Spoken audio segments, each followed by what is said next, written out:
Hi guys, welcome back to another episode of Train Simulator Classic, aka Railworks. Today we're going to be taking a look at a new, or not a new, uh, a route, a payware route. Uh, I've been taking a look at freeware routes a lot lately, and I thought I'd take a look at this one as I've been playing around with it a little bit lately. It's one of my go-to routes for smaller locomotives and whatnot to operate. This is the North Somerset Railway. Um, Not technically a prototype route, but is a prototype route. So, a little bit on the history. We're just going to pull up the Steam web page for it for giggles and squiggles because it makes life a little easier. But, a railway line in the north of Somerset is nothing new, with the Bristol and North Somerset Railway opening in 1873. However, since 1973, this part of Somerset has been without a rail line. The North Somerset Railways plan to reintroduce a heritage railway operation between Radstock and Frome will bring new access to an area of natural beauty and serve a growing housing population in the area. The route for Train Sim demonstrates what the new railway will look like, running from Frome with important connections to the main line through Mells and Kilmersdon to Radstock. The first phase of the line, from Mells Road to Mells, is planned to open in 2018, with the full line from Radstock to Frome scheduled for opening in 2025. Included in the route is a Class 117 DMU. Nothing special there. So, anyhow. So that's essentially what the route is. It's not a current route. It's more of a, this is what it could look like or will look like. And truth be told, it's one that I have a lot of fun with smaller steam locomotives, a lot of tank locomotives, commuters, stuff of that nature, because the line is very much a branch line. You barely fit one. I really like the Caledonia Works GWR, what is it, 1361 tank locomotive. I like that a lot, or the Pioneers. Those with three, maybe four coaches, a bit of a stretch, but 3 coaches up and down this route fits very nicely. It's very scenic overall. It is definitely dated in a few ways. This route came out in 2016. And I believe it's like $12.99. It's not expensive. I know it doesn't float a lot of people's boats. A lot of people, they'd rather have the 100-mile half-assed routes that have switching out the ass and or point A to point B like a lot of the Canadian routes, but I really enjoy these little routes like this. It's much more user-friendly for guys like me who typically don't have 4 or 5 hours to sit on one single route. I can typically run end to end on this route. I think about an hour. I think it's about what it takes ish. If you take the time to stop at all the stops, follow the speed limits and whatnot, it takes a little bit of time. Actually, it might be a little less than an hour. It's not a very long route. I think it's something, I don't even think it's a double digits. I think it's something like 7-8 miles. But it does have a top speed of 40 mile an hour on the route, which is kind of impressive. Typically, heritage railways are like 25 mile an hour, which, let's be honest, that gets boring pretty quick. So the 40 is kind of refreshing. There is one spot in the middle of the route where it drops down to 20, where you'll branch off. and the hills, the terrain is actually kind of fun because no matter which direction you go, you're gonna be going uphill and downhill. So it gives you a chance to really work a locomotive if you're running the little tank locomotives like I do. But it's a lot of fun. I think it's a real fun route. Now, as far as the rolling stock goes, I don't like DMUs that much. I don't like multiple units in general, to be perfectly honest. They don't float my boat. Some do. I know a lot of people were kind of disappointed, as this is apparently an older model with old sounds and no physics, so I'll take their word for it. I don't know jack all about it, so I'm not even gonna attempt to really throw much out there. Externally, the model doesn't look half bad. Truth be told, it looks pretty decent. I mean, could it stand to be upgraded? Sure, I could point to a few things that could stand, such as the texturing. Without a doubt, texturing could definitely do with a facelift. And then there's things like the trucks here that could stand to be actually modeled instead of this, whatever that is supposed to be. But otherwise, the model itself doesn't look half bad. I didn't make it drivable because I'm going to be using a steam locomotive for our operations along this route. But it's alright. For what it is, it's alright. Now, if we go back this way, the route ends. So we are at the point A on the route, as some would say. And if we continue, this is pretty much what the scenery on the entire route will look like, which is overall pretty nice. I do appreciate the usage of 3D-ish trees along the lines here. I will say I recently picked up the AP Vegetation Pack, Armstrong Powerhouse Vegetation Pack, and while it is expensive, it does a night and day difference on the routes that it does apply to. So I will probably later on attempt to figure out how to replace all these trees with the AP trees, because it makes a world of difference. Now, there are some things, such as these 2D billboard trees, that I despise with a passion, and I see zero reason whatsoever for them to be trackside.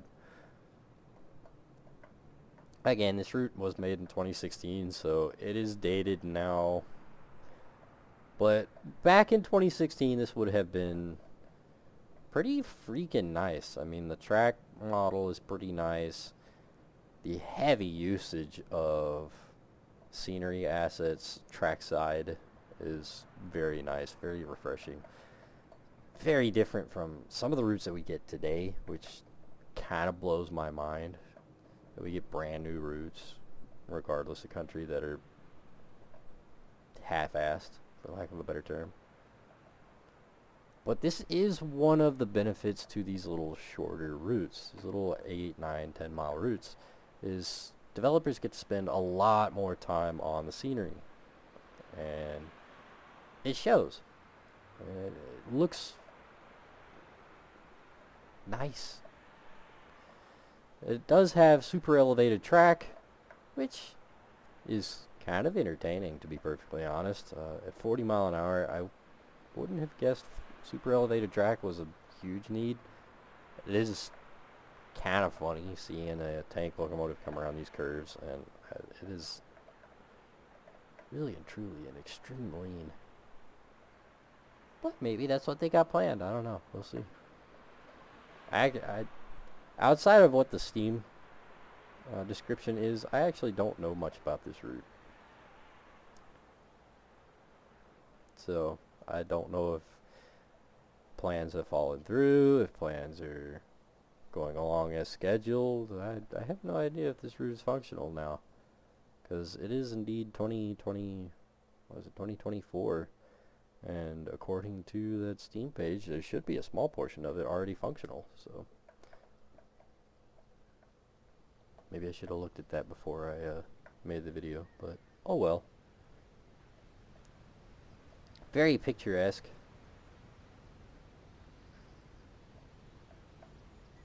Yeah, even the signaling is pretty nice.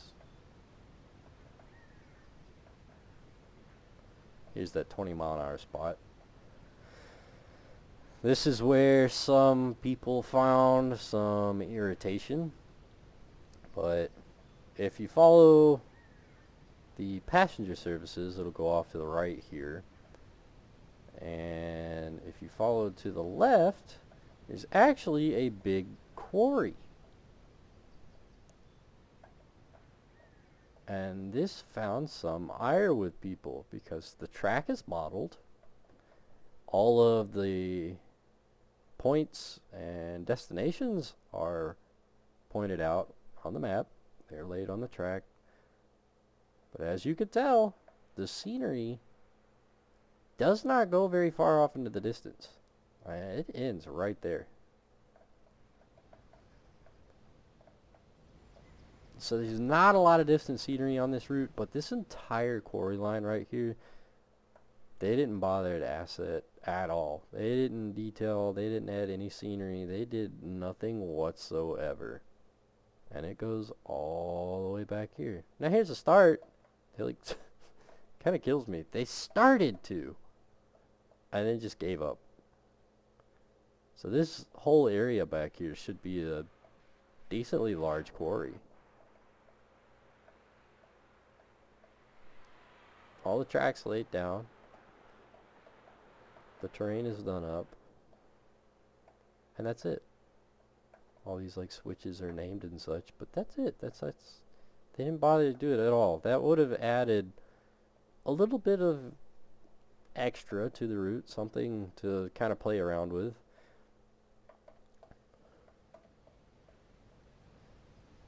And I do believe, you know, it talks about mainline connections, and if we go back here again, it clearly does not do that. It just ends back there. So I know that was a little bit of ire to people that were looking forward to this route. It's not such an issue to me, as I really have no stake in it. I couldn't tell you what it was supposed to look like to begin with, and I don't run freight all that often. I like these little short passenger commuters like this. For British Rail, I think it's a lot of fun. But what has been modeled is, as you can tell, quite nice.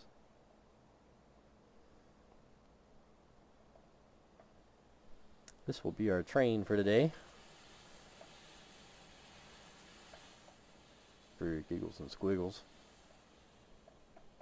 Bunch of little flag stops. This is about the size of the stations along the route. So, like I said, you really do good. If you're using a tender locomotive like that, 3 cars tops. If you use a tank loco like the GWR tanker that I was talking about, or the panniers or anything like that, you might can squeeze 4 cars. If you're using like the 4 or the 2 or 3 axle passenger cars, you know, the non-bogied passenger cars, you might be able to fit 4 or 5 since they're shorter, but really and truly this is about the biggest that you're going to get along this route as far as full-size trains. That's not bad in my opinion. You know, that's a good size for, you know, the short fun. But we'll go end to end first in the flying mode before I operate. Do a little stop. There's some fun little scenes like that. People, little characters here, there, and everywhere. Cars on the roads.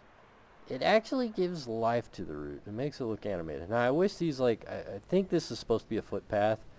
If I remember correctly, reading somewhere, the original route, the original railroad was turned into a footpath, and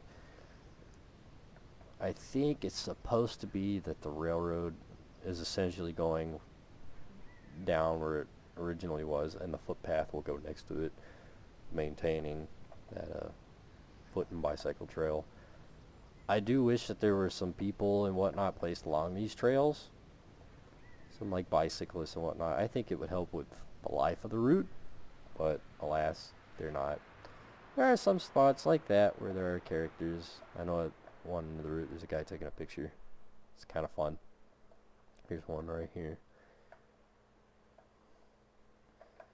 So, there's scenes like that kind of set it up for some fun photo ops and whatnot, but just for the life of the route, it could stand to have some characters going up and down these walkways and pathways and whatnot.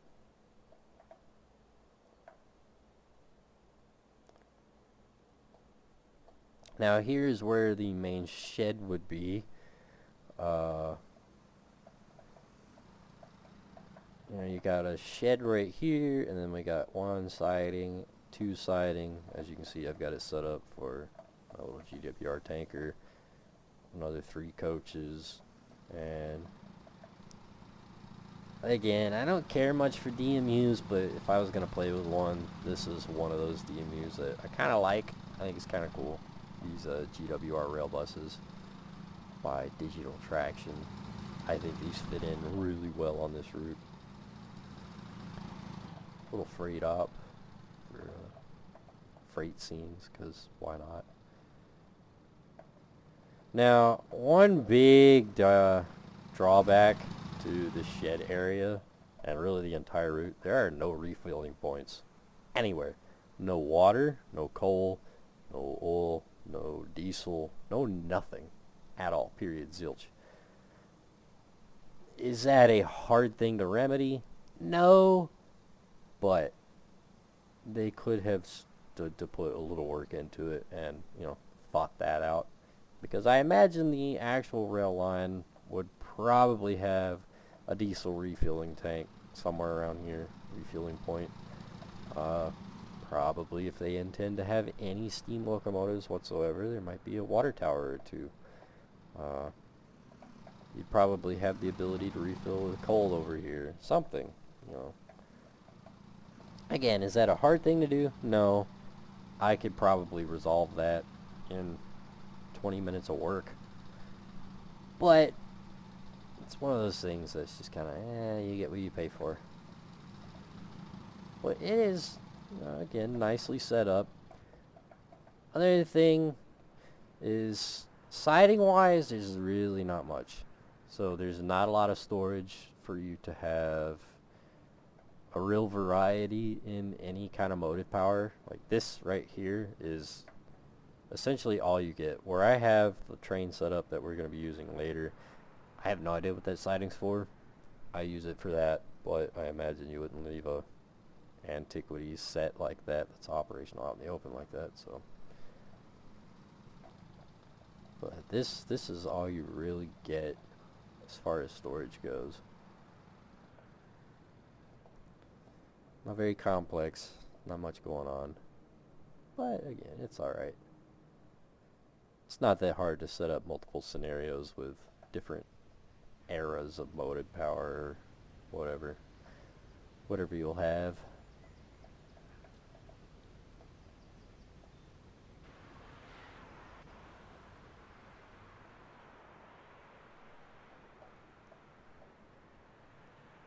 Bunch of little stops just like this up and down the route.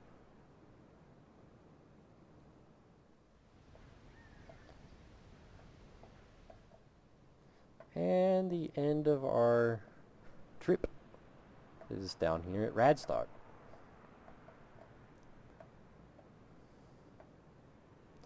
I think I would have taken that and pushed it back here to the edge. So I have definitely come close to whacking it a couple times. You have a little runaround right here, and this is one of those prime reasons why I say you're kind of limited on the size of train that you can get away with. With that GWR tanker back there and those 3 coaches in the siding, we just fit in between these signals for a runaround. Matter of fact, I don't even know if that LNAR Q set's gonna fit. But that is the end of the line to Radstock. So let's oogie on boogie. Matter of fact, what is this area? Mel's Roads. Mel's Road apparently is where your servicing facilities and storage and whatnot are going to be.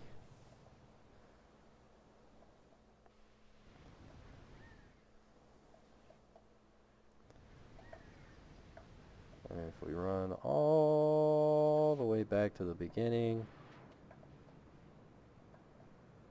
Frome Market. So Frome to Radstock.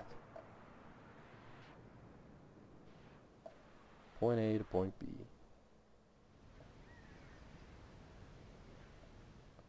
Split off right there. Well, let's run it. Let's have a little fun.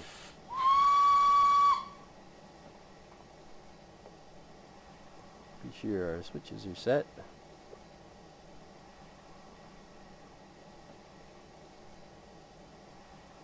So here's the whole route in the map mode. As you can see, it's not very big. But here's that quarry area that I showed you guys. It's all been labeled and whatnot, but again, not modeled. I don't get why they would bother. I don't understand the point to it. But whatever, I guess. The route was made in 2016, so I highly doubt this will ever get an update officially. I'm sure if one were to go through the many different web pages for the UK, or maybe dig through the workshop on Steam, you might find this route completed. But as it sits, this is what you will be getting for what you pay for. From Portal, from Market Platforms. It's got a few rail fanning sets for different scenarios.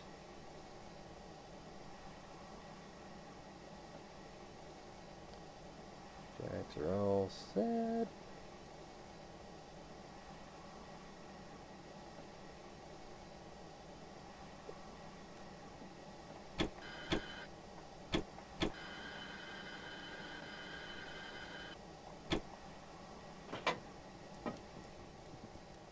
Yeah, we don't need to get the wildly glowing fire this time, I don't think.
can tell which way is correct on the dampers. I'll admit that.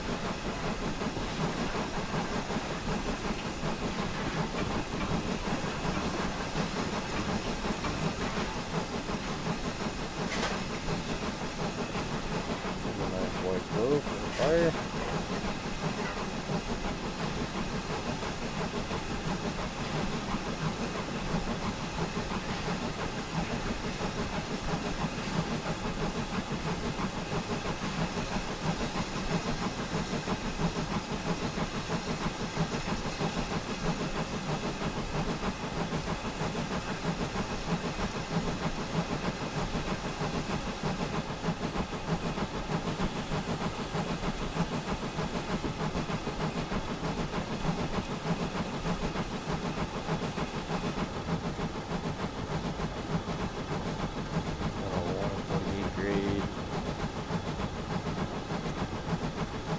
Typically along the route, your top speed is 40.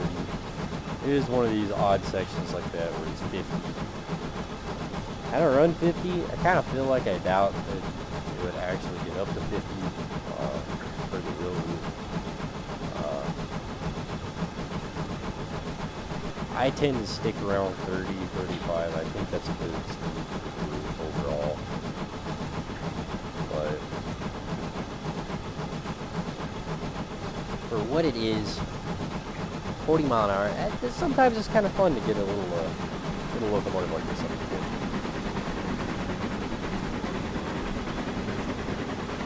With the amount of grades and hills and whatnot, you do have the opportunity to really get up and climb, which is kind of fun.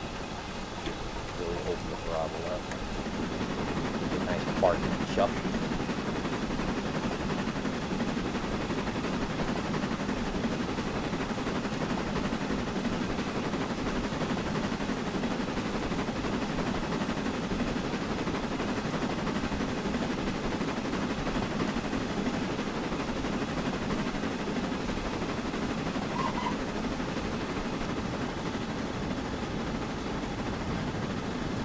No, we're not going to bother to stop. Just going to run it.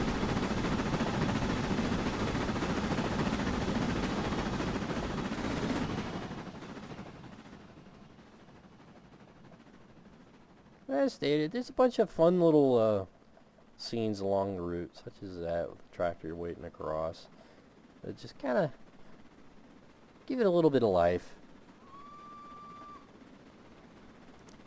Very picturesque route. Lots of great opportunities for screenshots.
I think you see that. It's straight kill right now, so pretty much ride our brake the whole way down. But we were priming earlier.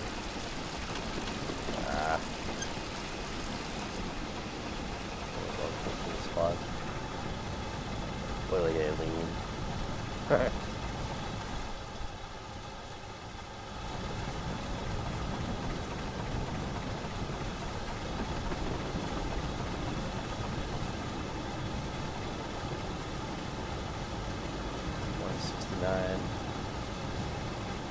It's pretty much downhill the entire way.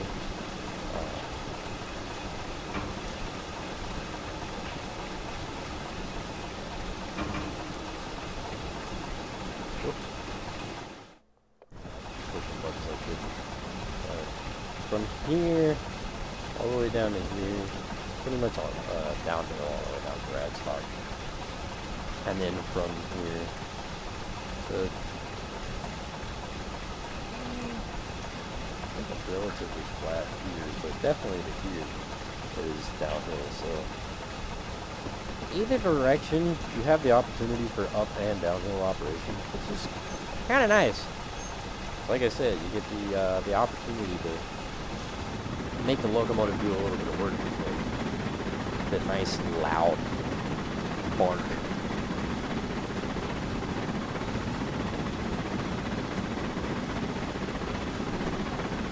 And then at the 30, 40 mile an hour mark, you get the opportunity to kind of stretch your legs a little bit and run instead of the barely walk that the 25 mile an hour is on most of the little heritage routes. It can get a little bit boring.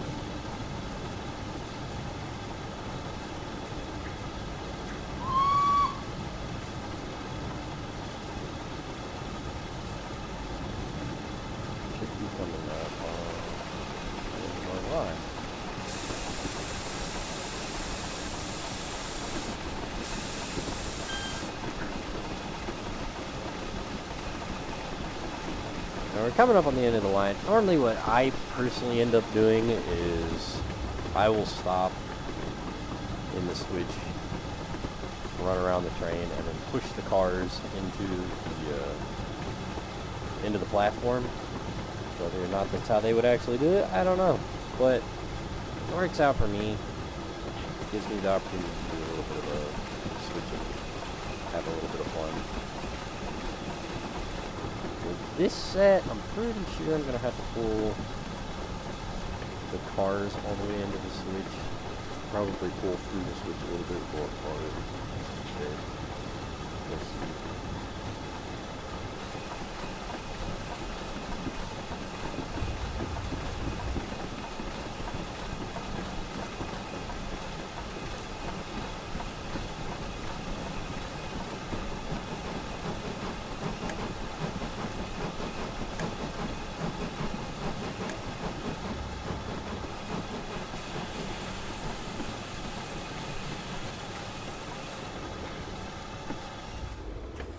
Well, maybe it would have fit. Oh well. I ended up rolling through anyway. Mobby.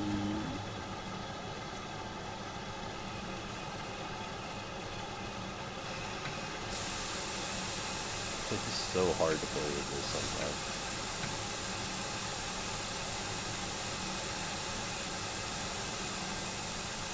But anywho, that is point A, well, almost point A to point B. I did skip a little bit. But,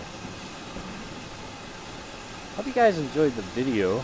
I highly recommend checking out the route. I think it's pretty cool, especially for smaller locomotives like this. If you like running steam locomotives, massive routes don't give much opportunity to play with the smaller engines.